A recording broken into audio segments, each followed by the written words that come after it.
素欣呢個角色咧，其實點解會揾鐘雪瑩咧？咁我記得有一日鐘雪咧，佢 inbox 我啦喺社交媒體度，佢話好多謝我拍呢一個聾人嘅題材，因為我之前都有一啲消息即係傳咗出去話我會拍聾人嘅電影。因為我個性格咧就好八卦，同埋好中意祝福人嘅，我成日周圍祝福人嘅。跟住我嗰陣，原來我就 send 咗個信息俾導演，我就話恭喜你哋入咗創投啊！祝你哋成功啊！因為我而家學緊手語啊，我對手語文化好有興趣。見到有人拍呢個題材，我就好開心啦。既然你認識呢個題材，咁我覺得你對素欣呢個角色嘅了解可能已經有啲基礎喎。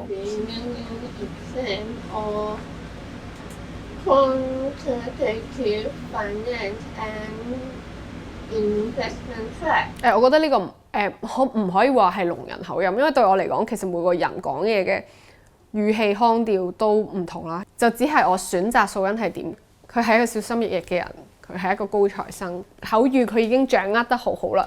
咁但係有幾多先至令到佢認為同佢所想係有落差，令到佢感覺到手語先係佢真正嘅領域咧？咁我取咗一個平衡去擺入而家素欣講嘢嘅流利程度或者嗰個語氣嗰度咯。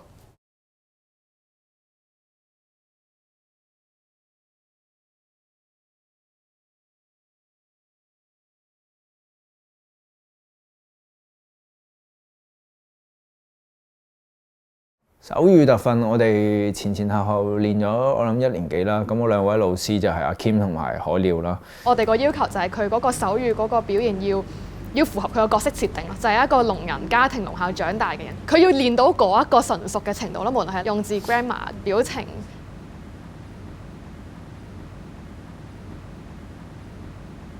呢個樣都係衰啲啦，會伸。平時你圓咗未係就咁圓，伸脷嘅。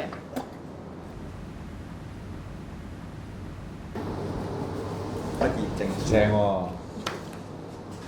於1月9號至到5月25號完成地獄手語班，大約90小時，90小時嘅，係好誇張。佢哋好用心，佢真係好用心，提我啲手指要分得開啲啊。比起演唔演得好個戲，我覺得最重要嘅事情係我對唔對得住呢個角色，我對唔對得住聾人朋友們。大家記得拍一個聾人為題嘅電影，聾人嘅角色咧，最理想嘅狀態咧就係揾翻聾人去演出嘅。我喺 research 嘅過程之中，我認識咗 Marco 啦，佢係一個聾人。我覺得我自己係講到同埋打到手語嘅聾人咯。突破聽障界限，請支持人工耳蝸。我自己就係帶助聽器嘅，咁Alan 就帶人工耳蝸。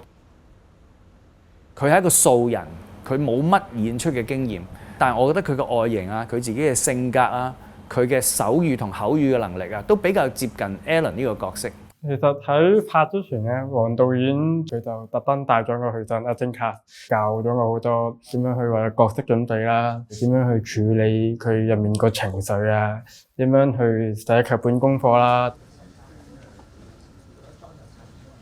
我覺得 Marco 咧係越拍越好嘅，越拍越入嘅。Marco 一開始佢好緊張啦，因為佢成日都覺得自己冇做過戲，咁喺現場都係嘅。可能一 roll 佢就會緊張，但係只要你唔同佢講係 roll 緊，佢就會做得好好。